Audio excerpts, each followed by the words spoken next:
صل على محمد.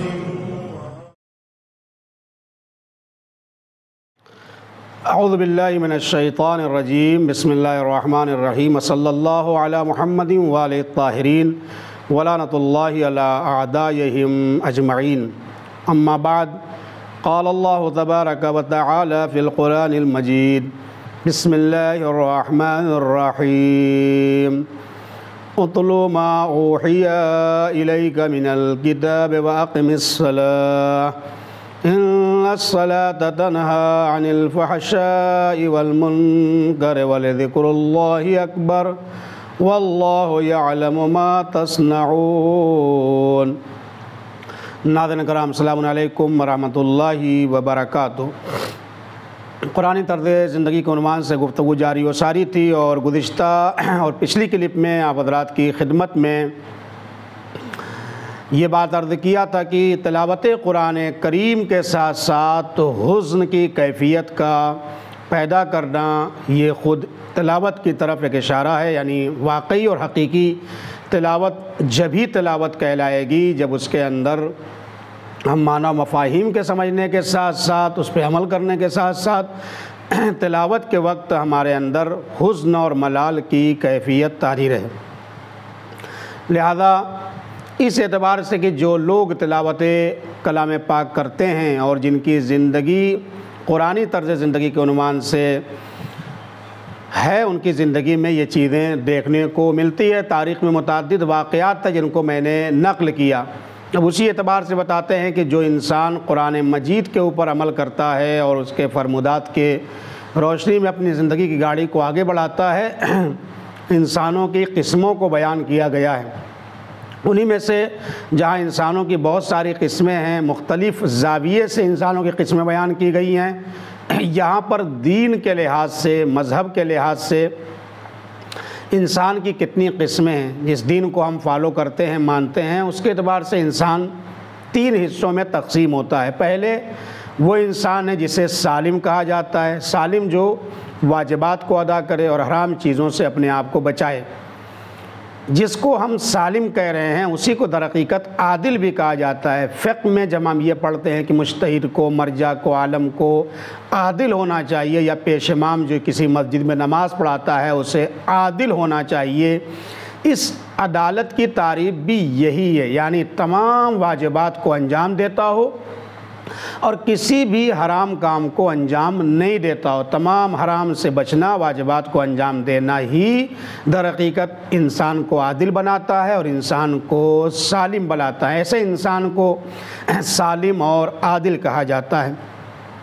دوسری قسم کے لوگ وہ ہیں کہ جو صرف واجبات پر اکتفا نہیں کرتے ہیں بلکہ واجبات کے انجام دینے کے ساتھ ساتھ مستحبات کو بھی انجام دیتے ہیں. یہ اس سے بڑی کوالٹی اور اس سے بڑی ڈگری ہے انسانوں کے لیے اللہ کے نزدیک کہ واجبات کے ساتھ ساتھ مستحب امور کو انجام دیں. اور اسی طریقے سے صرف حرام کاموں سے نہیں بچتے ہیں، حرام سے تو بچتے ہی ہیں، لیکن حرام کاموں کے ساتھ ساتھ وہ مکروہات سے بھی بچتے ہیں. تو جو واجبات کو انجام دے، مستحبات کو انجام دے، حرام کاموں کو ترک کرے اور حرام کے ساتھ ساتھ مکروہ کام کو انجام نہیں دیتا ہے، اس انسان کو رابح کہا جاتا ہے. یعنی یہ بہت فائدے والا انسان ہے. ایسے انسان حقیقت میں دنیا میں بھی کامیاب ہوتے ہیں، واقعی اور حقیقی معنوں میں، اور آخرت میں بھی ان کی کامیابی ان کا مقدر ہوتی ہے. اس میں کوئی شک اور شبہے کی گنجائش نہیں ہے. یعنی یہ وہ فائدے مند انسان ہیں جو نوافل اور وہ تمام اسباب تقرب کو حاصل کرتے ہیں کہ جس کے ذریعے خدا سے قریب ہوا جا رہا ہے. میں ایک بار واضح کر دوں بات کو. ابھی میں بول رہا ہوں، ہو سکتا ہے آپ میری اس کلپ کو سن رہے ہوں، تو میں بول رہا ہوں آپ سن رہے ہیں. یہ کیا ہے؟ 24 گھنٹے میں 1440 منٹ ہوتے ہیں. اس 1440 منٹ کے آپ سیکنڈ نکال دیں گے تو کئی ہزار ہو جائیں گے. آپ سوچیں ہماری زندگی کا کوئی سیکنڈ، کوئی لمحہ ایسا نہیں ہے جو ان 5 خانوں سے باہر ہو. یا ہم واجب انجام دیتے ہوتے ہیں، یا ہم حرام کام میں مشغول ہوتے ہیں، یا ہم مستحب کام میں مشغول ہوتے ہیں، یا ہم مکروہ کام میں مشغول ہوتے ہیں. اور اگر ان چاروں میں مشغول نہیں ہوتے ہیں تو پھر مباح اور جائز کام میں ہم مشغول رہتے ہیں۔ مثلا ابھی اسی لیکچر کو آپ لے لیجئے، بعض لوگوں کے لیے اس لیکچر کا سننا واجب ہے، جن کی معرفت قرآن سے متعلق بہت کم ہے، جن کو مسائل جو روزمرہ کی زندگی میں استعمال ہوتے ہیں، کبھی کبھی بیان ہوتے ہیں، اس کو اگر نہیں سنتا ہے، نہیں سمجھتا ہے، یاد نہیں کرتا ہے، تو پھر وہ ایک واجب فریضے کو ترک کر رہا ہے۔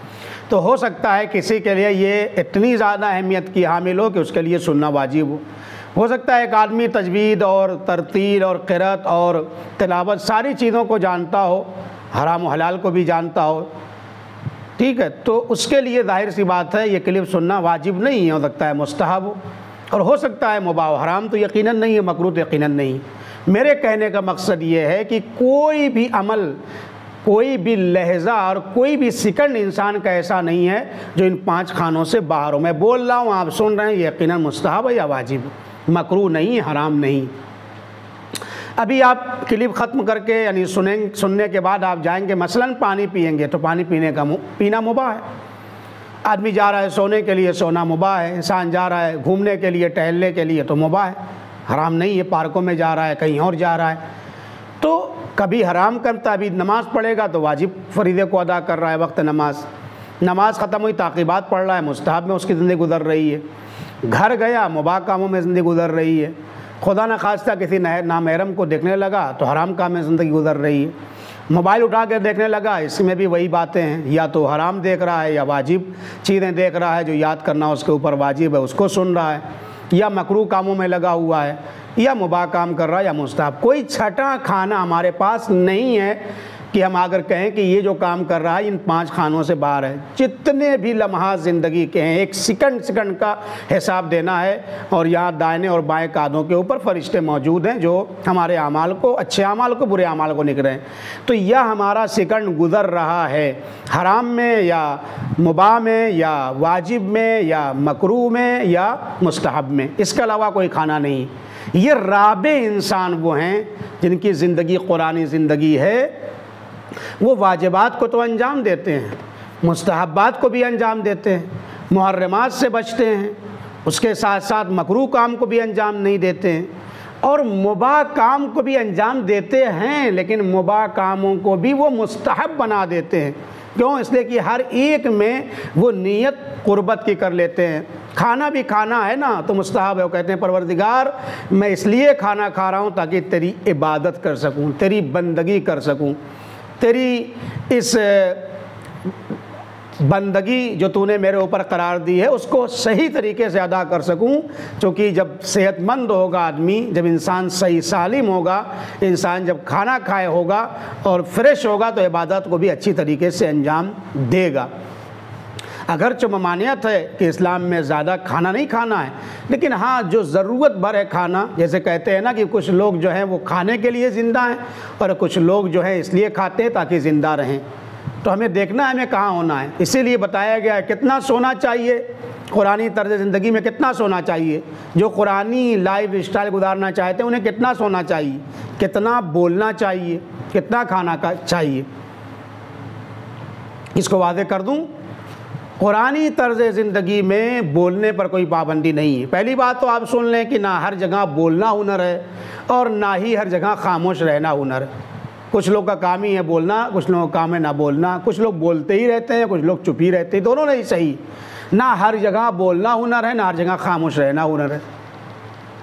دیکھیے کہیں پر ناحق تو بولنا ہی نہیں، اب کتنا بولنا ہے اس کو میں واضح کر دوں، کہیں پر انسان کو ناحق نہیں بولنا ہے، ہر جگہ حق بولنا ہے۔ کہیں پر بھی انسان ہو، اپنے میں ہو، غیر میں ہو، خلوت میں ہو، جلوت میں ہو، بازار میں ہو، مسجد میں ہو، معاشرے میں ہو، سوسائٹی میں ہو، رشتہ داروں میں ہو، دشمنوں میں ہو، اپنے لوگوں کے ساتھ ہو، مسلمانوں کے ساتھ ہو، نان مسلمان کے ساتھ ہو، کہیں پر بھی انسان ہے، کبھی انسان کو ناحق نہیں کہنا ہے، ہمیشہ حق کہنا ہے۔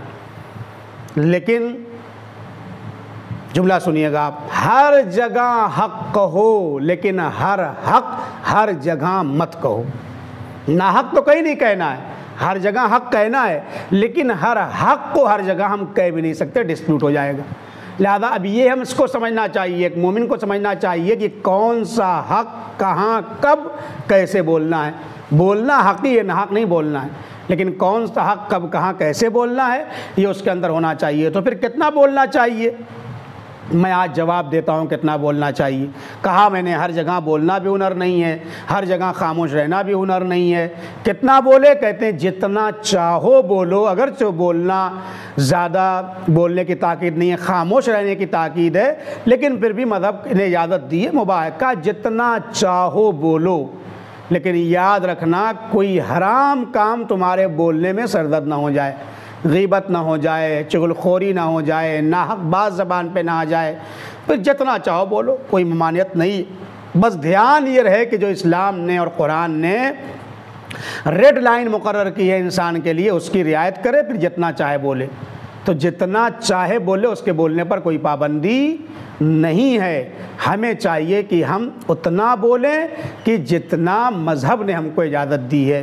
انشاءاللہ بقیہ رابع اور خاسر کے بارے میں اگلی کلپ میں واضح کروں گا، اور یہ بھی بتاؤں گا کتنا سونا چاہیے اور کتنا کھانا چاہیے۔ ابھی بولنے پر صرف بات کی ہے کہ اتنا ہی بولنا ہے کہ جتنا کوئی حق بات کے علاوہ ناحق بات زبان پہ نہ آ جائے، کوئی ناجائز بات زبان پہ نہ آ جائے۔ والسلام علیکم ورحمۃ اللہ وبرکاتہ۔